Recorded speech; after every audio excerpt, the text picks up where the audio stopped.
Shri Saibaba multispeciality hospital यांच्या वतीने city coronary angiography technology मशीनचे उद्घाटन जलसंपदा मंत्री तथा आपत्ती व्यवस्था मंत्री श्री गिरीश महाजन यांच्या हस्ते फीत कापून करण्यात आले। सिटी कोरोनरी एंजिओग्राफी ही हृदयाला रक्तपुरवठा करणाऱ्या धमन्यांची तपासणी करणारी एक आधुनिक प्रगती आणि विना आक्रमक वैद्यकीय चाचणी आहे। पारंपरिक एंजिओग्राफीप्रमाणे यात शरीरात कोणताही कॅथेटर नळी टाकावा लागत नाही। आलेल्या समस्त मान्यवरांचा सत्कार डॉक्टर धर्माधिकारी परिवार यांच्या वतीने करण्यात आला। चांदे साहेबांचं स्वागत विश्वजित धर्माधिकारी करतील।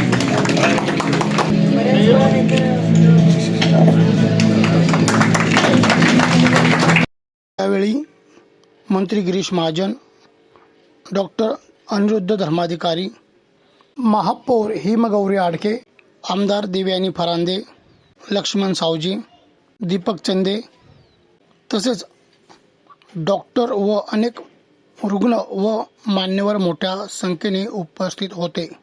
भारत माता की। आज 9 ऑगस्ट क्रांती दिन आहे आणि त्या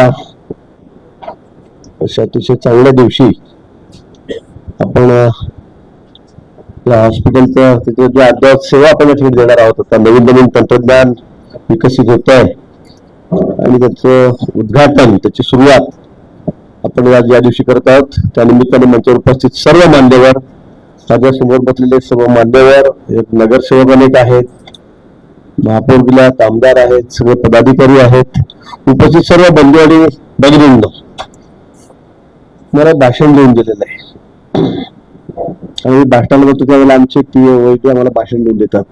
ते थोडं मी वाचून दाखवतो, ते कठीण आहे थोडं सांगायला मला।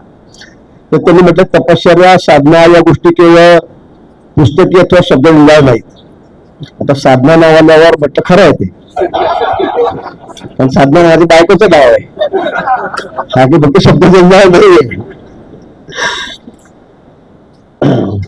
समर्पित सेवेतून सार्थकतेचा हा प्रवास। आपल्याकडे सुश्रुत ऋषी यांचा वारसा आहे। महर्षी सुश्रुत ते शल्य विशारद होते, म्हणजे सर्जन होते। धन्वंतरी आपल्याला माहित आहे, त्यांना आयुर्वेदाचे जनक मानले जाते। महर्षी म्हटलं की त्यांचा ठरलेला सेटअप आपल्या डोळ्यासमोर येतो। वाढलेल्या जटा, लिंब कपाळ, निशा, त्यांना शोभणारी दाढी, गळ्यात रुद्राक्षाच्या माळा साहजिक झाले।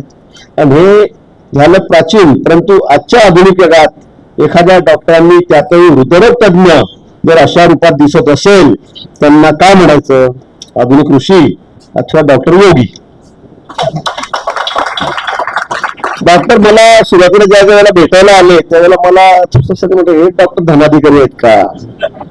काही वर्षापूर्वीचा अनुभव सांगतो मी माझा। मी थोडस विचारलं, म्हटलं डॉक्टर स्वतःच आहेत? हो, स्वतः डॉक्टर आहेत। एकदम हातात रुद्राक्षाच्या माळा, घरात रुद्राक्षाच्या माळा, दाढी एवढी वाढलेली, जटा वाढलेल्या, नक्की डॉक्टर आहेत? पण हो, हे डॉक्टर आहेत। आणि मग तेव्हापासून मी पण विश्वास ठेवला की हे डॉक्टर आहेत। पण खरंच सांगतो की अनेक विक्रम त्यांनी केलेत। आता सांगितलं 24 तासामध्ये 47, 49, 47 हे रेकॉर्डच आहे। इतक्या शस्त्रक्रिया ते करतात। दीपक चांदेनी मला सांगितलं की किती, एका महिन्यामध्ये 600 एंजिओप्लास्टी। आपल्याकडे ओपन सर्जरी होते, आपल्याकडे ओपन सर्जरी होतात, मतलब दिल का मामला है, कुछ भी है ये संभाल लेते हैं, दिल के डॉक्टर है। आणि असे अनेक विक्रम त्यांनी केले। आज खूप आनंद होत आहे की आपण हॉस्पिटल सुरू केल्यानंतर एक महत्त्वाचा टप्पा गाठत आहोत। जेमतेम 1.5 वर्ष झालं हॉस्पिटल चालू होऊन। मी म्हणेन की महाजन साहेबांचा मिडास टच आहे, man with the golden touch. त्यांनी ज्या गोष्टीला हात लावला त्या गोष्टीचं सोनं होतं। आणि हॉस्पिटलच्या उद्घाटन प्रसंगी सुद्धा साहेब उपस्थित होते.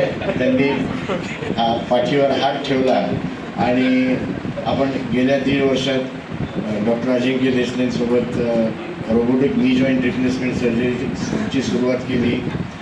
डॉक्टर सुमित हिरे आणि त्यांच्या इतर न्यूरोसर्जन्सच्या टीमबरोबर आपण मायक्रोस्कोपिक स्पाईन सर्जरी आणि ब्रेन सर्जरी सुरू केली. तसंच आता cardiac MRI, CT coronary angiography, आयबस आणि FFR. कसं आहे की या गोष्टी आपल्याला खूप माहिती नसतात किंवा थोड्याफार लोकांना माहिती आहेत काय गोष्टी आहेत. CT कॉर्नरी अँजिओग्राफीमध्ये म्हणजे CT स्कॅनमध्ये संपूर्ण कॉर्नरी अँजिओग्राफी होते. बऱ्याच वेळा कॅथेटर अँजिओग्राफी जी कॅथलॅबमध्ये केली जाते त्याची लोकांच्या मनामध्ये भीती असते की ते नळ्या मनगटातून किंवा मांडीतून घालतात आणि ते दुखतात, मग त्रास होतो. तर अशा वेळेस CT कॉर्नरी अँजिओग्राफी ही एक अतिशय उपयुक्त पर्याय ठरतो. कॅथेटर अँजिओग्राफीला किमान 4 मिनटं लागतात, प्रिपरेशन लागतं, 3 तास आधी थांबावं लागतं, 3 तास नंतर थांबावं लागतं. पण CT कॉर्नरी अँजिओग्राफी म्हणजे जसं आपण एखादं सलाईनचं इंजेक्शन घेतो तेवढीच एक सुई टोचली जाते आणि CT स्कॅनमध्ये ते जसं आपण मेंदूचा CT स्कॅन करतो तसंच हृदयाच्या रक्तवाहिन्यांचा CT स्कॅन केवळ 8 सेकंदात पूर्ण होतो. त्यामुळे रुग्ण आल्यापासून जाईपर्यंत त्याला जास्तीत जास्त 1 ते 1.5 तास लागतो आणि त्याची ॲक्युरसीसुद्धा 95% पुढे आहे. जे CT अँजिओग्राफीचे जे रिझल्ट्स असतात त्या रिझल्ट्सवर आधारित आपण पुढचे सगळे उपचार करू शकतो. त्याच्यात थोडीशी आधीची एक पायरी म्हणजे CT कॅल्शियम स्कोरिंग. जसं आपण स्ट्रेस टेस्ट करतो की या रुग्णाला किंवा या व्यक्तीला कॉर्नरी अँजिओग्राफीची आवश्यकता आहे का, त्याला काही हृदयविकाराचा आहे म्हणजेच हृदयाच्या धमन्यांचा काही विकार आहे का हे जाणण्यासाठी आपण स्ट्रेस टेस्ट करतो, इकोकार्डिओग्राफी करतो. तसंच CT कॅल्शियम स्कोरिंग ही सुद्धा एक अतिशय उत्तम निदान पद्धती आहे. याची पण ॲक्युरसी 90%पेक्षा जास्त असते. आणि CTवर कॅल्शियमचा किती स्कोर आहे 0 ते 700च्या पुढे असं स्कोरिंग सिस्टीम असते. आणि जर 700च्या पुढे स्कोर असेल तर त्या व्यक्तीला अँजिओग्राफी करणं गरजेचंच असतं, कारण त्याला ब्लॉकेज निघण्याची शक्यता 90%पेक्षा जास्त असते. त्यामुळे ही तपासणीसुद्धा 8 सेकंदात होते. ह्याला तर कुठलं इंजेक्शन पण द्यावं लागत नाही आणि आपल्याला सांगता येतं की या व्यक्तीला अँजिओग्राफीची आवश्यकता आहे किंवा नाही. अमर सोळंके, B7 न्यूज, नाशिक.